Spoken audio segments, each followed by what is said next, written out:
Hello and welcome to Gameplay for All Seasons. Today is going to be the first of our videos on the Empire of Sin.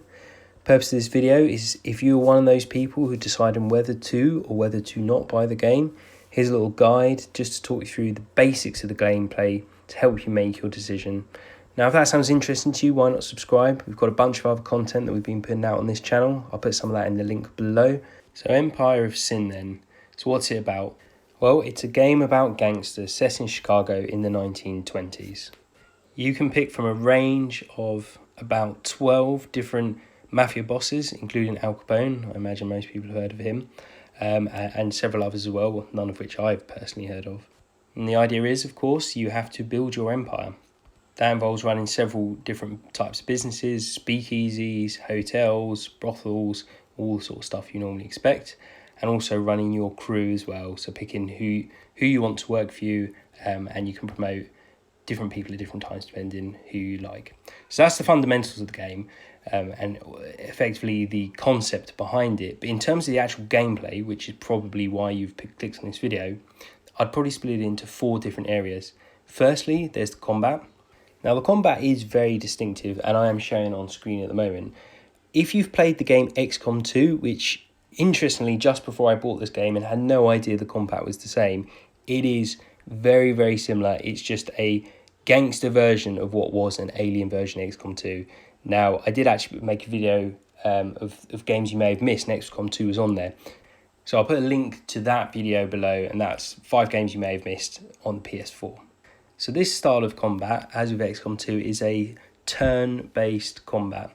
So it's a little bit like you play a board game, but on a computer. That's probably the best way I'd describe it. Personally, I quite like that. I think it's quite different from most other games out there, and it's a different element because it's a bit more you think about it rather than sort of full-on action, which is quite fun. It's a bit of a change of pace from most other games. So I think that's a bit of a thumbs up there. But as I say, it is very, very specific, so it may or may not be a style that you enjoy. So like I say, check out the video that you see playing as I'm talking at the moment and decide whether that's something that looks like it appeals to you. So the second and the third things I'd like to discuss about the basics of this game are the 2 point of views you can play the game in.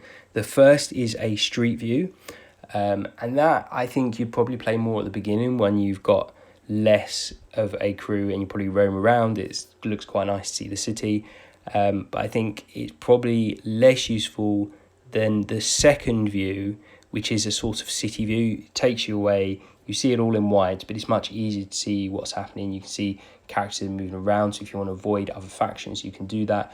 And if you particularly want to attack or go into combat to take over certain businesses, you can do that as well. So I think that's probably more useful. It's a bit less attractive point of view, but I think as you play the game, that will probably become less important to you and you'll probably play that more.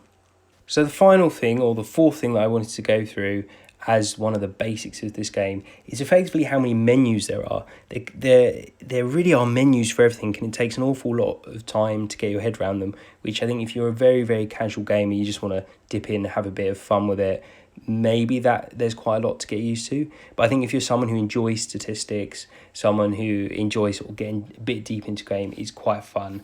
You end up spending an awful lot of your time in those menus, setting the sort of alcohol you want to sell, at what prices, looking at your gangsters, upgrading people, upgrading your businesses as well. So you spend a lot of time in there. As I've said, the purpose of this video is to give you the very basics so you can just see what the game involves, decide whether that's something interesting and whether you want to make that commitment to actually buy them. If you like this video, why not give it the thumbs up, and it'd be brilliant if you would subscribe. I put various links in the description below, so feel free to check out any of my other videos. Till next time.